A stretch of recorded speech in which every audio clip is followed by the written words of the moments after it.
I'm so glad to be here with you. Thank you.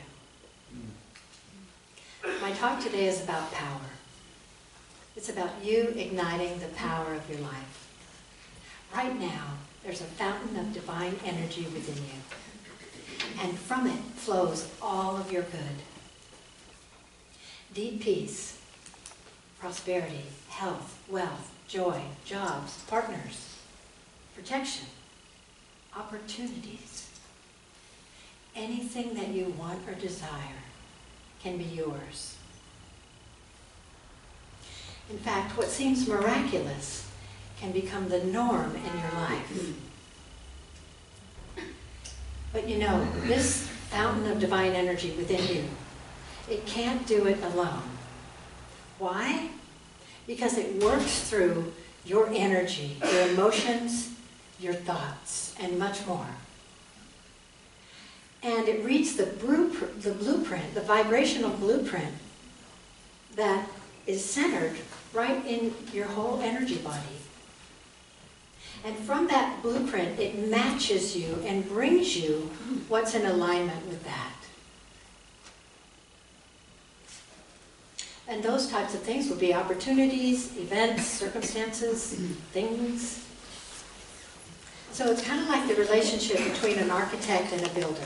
The architect is designing the house, and he's picking the dimensions and the materials, and he gets it all in a map or a blueprint. And the builder gets that, and then the builder puts in exactly what's called for to make sure the house is structurally right and it's designed exactly what was wanted. In the divine, we are the architects, and that divine energy within us is the builder.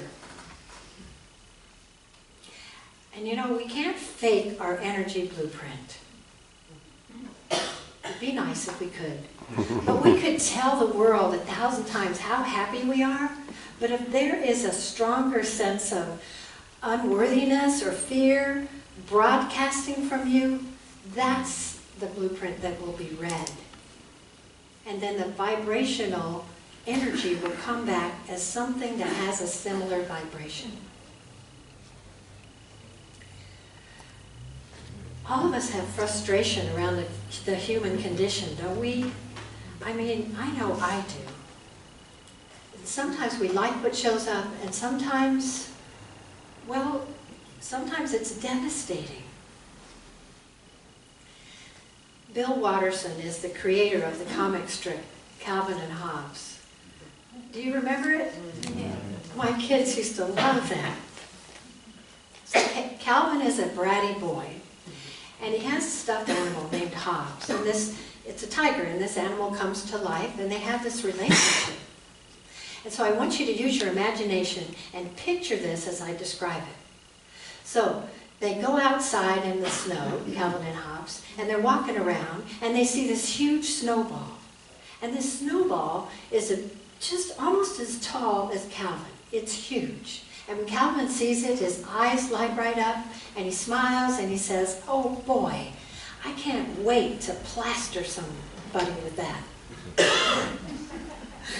And Hobbes, in his typical fashion, looks at the snowball, and he looks at Calvin, and he says, "How are you going to pick it up?" At which point Calvin realizes he can't pick it up, and he's so frustrated that he just falls back into the snow. And in disgust, he says, "Reality continues to ruin my life."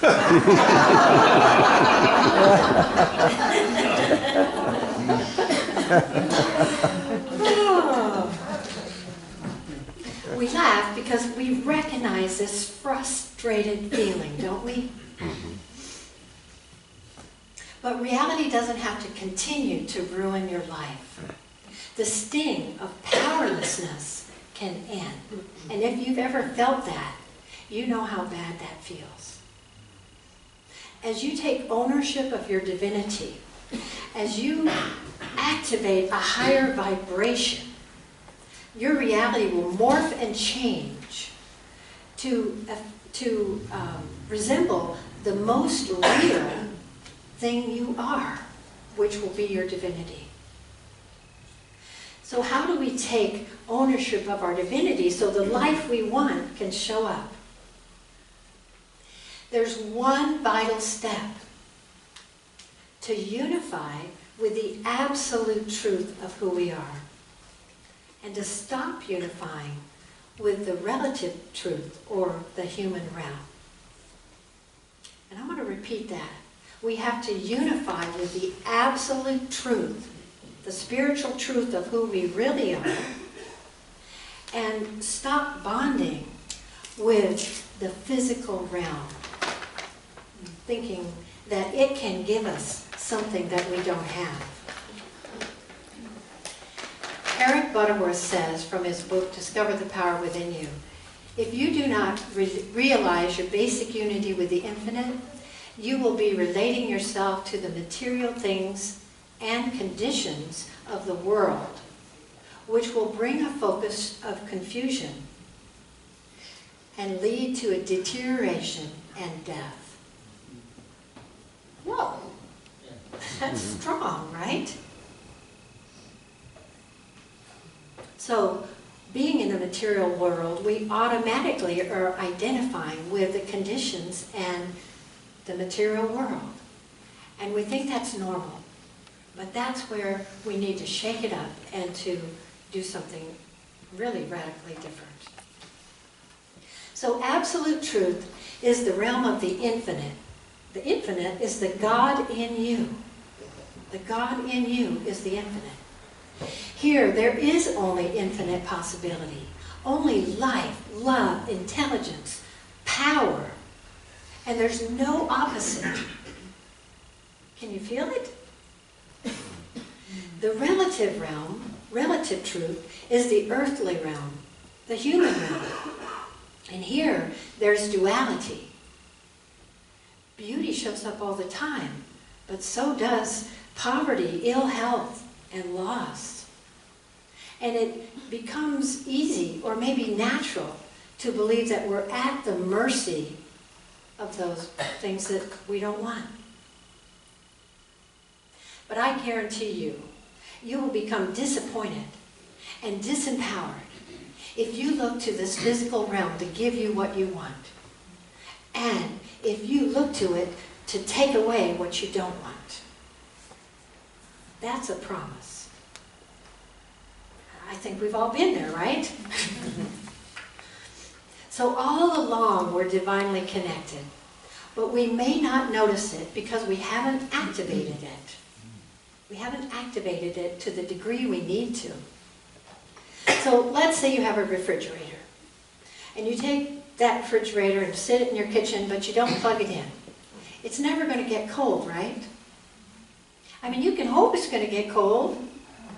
You can study all about the Freon and the coils and everything about it, but none of that's going to make any difference at all.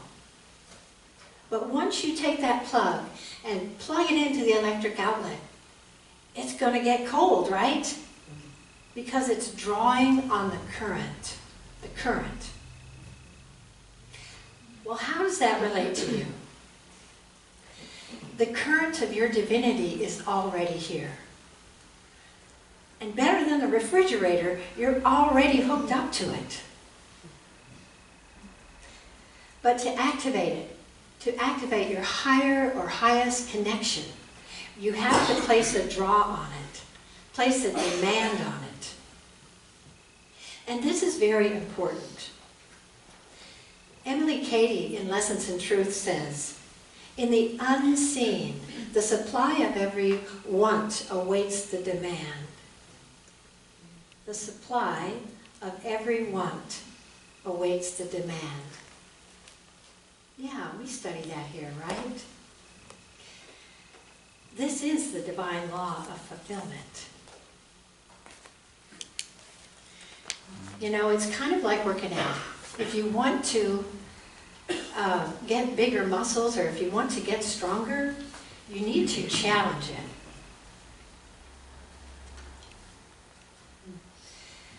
And with our divinity, we can place that demand by claiming what we want and then acting as though it's already here. This is just one way.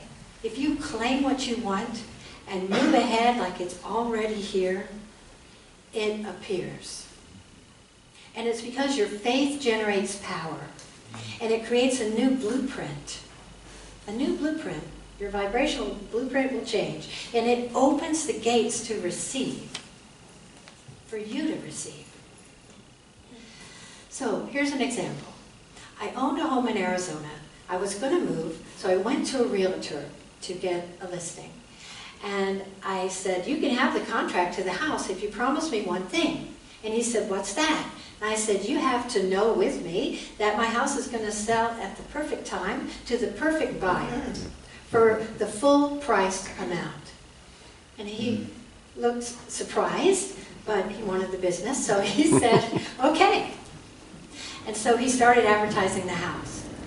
And no one called, and no one came.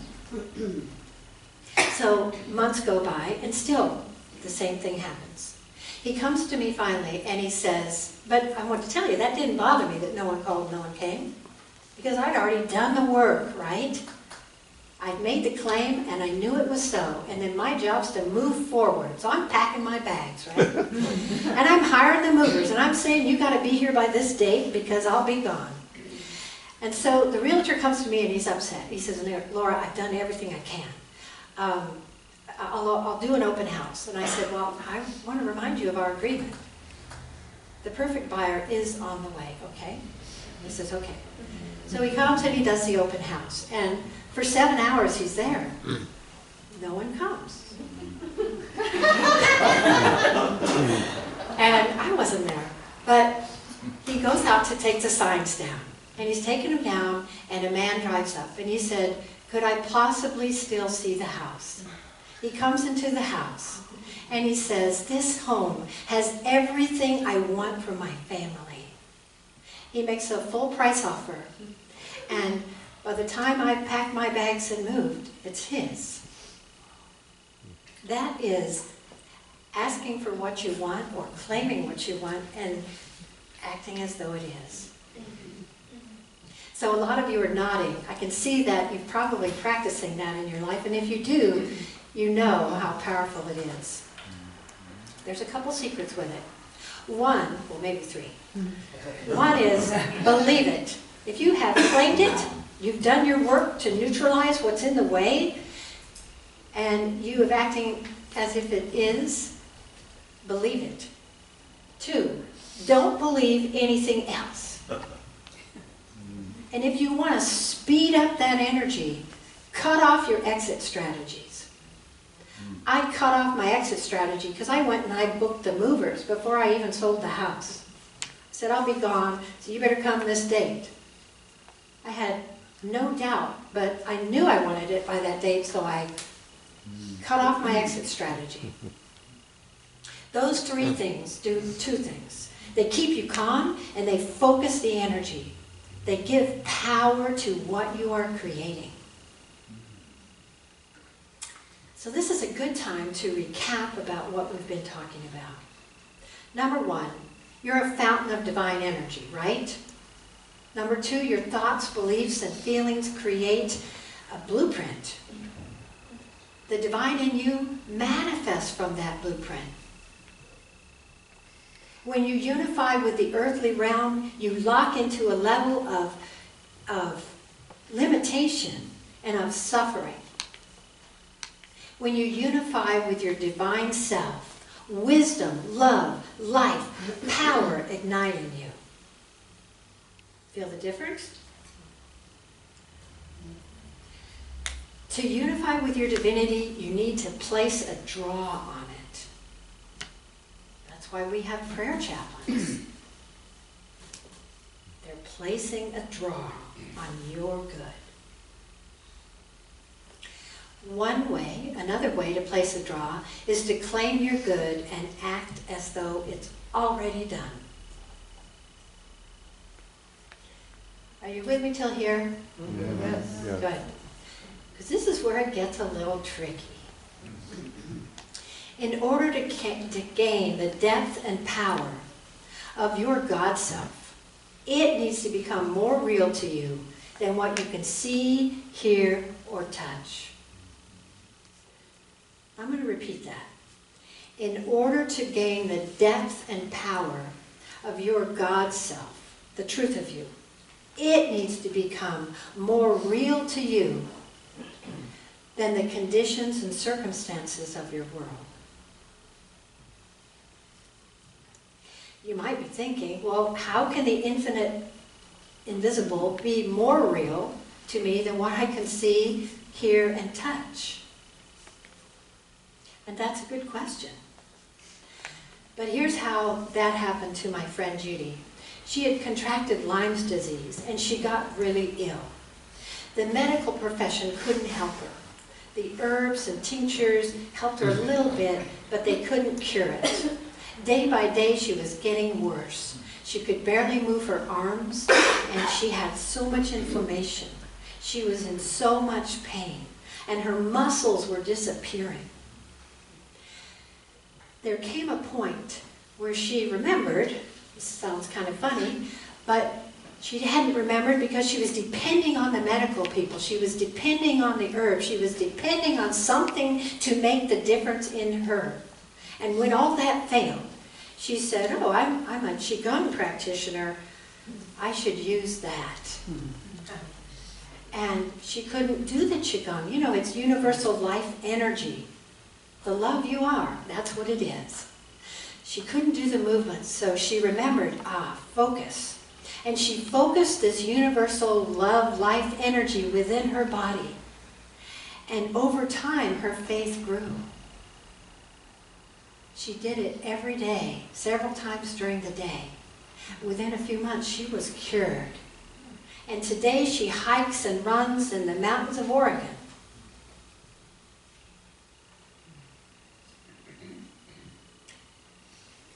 That's what you can do.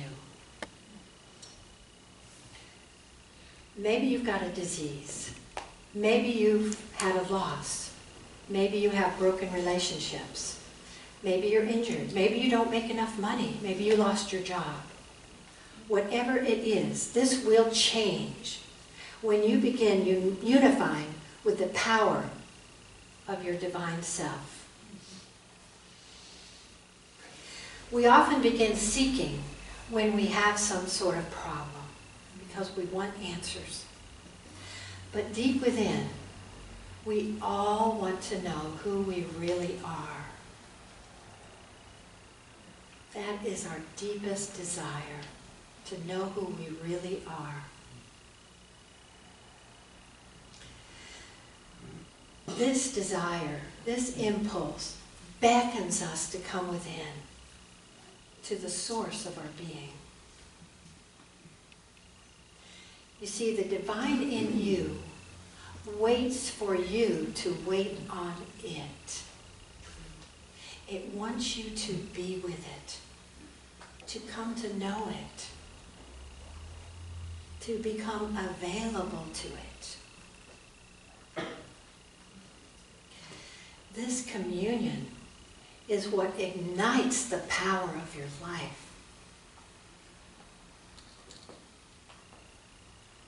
Nothing else will do it.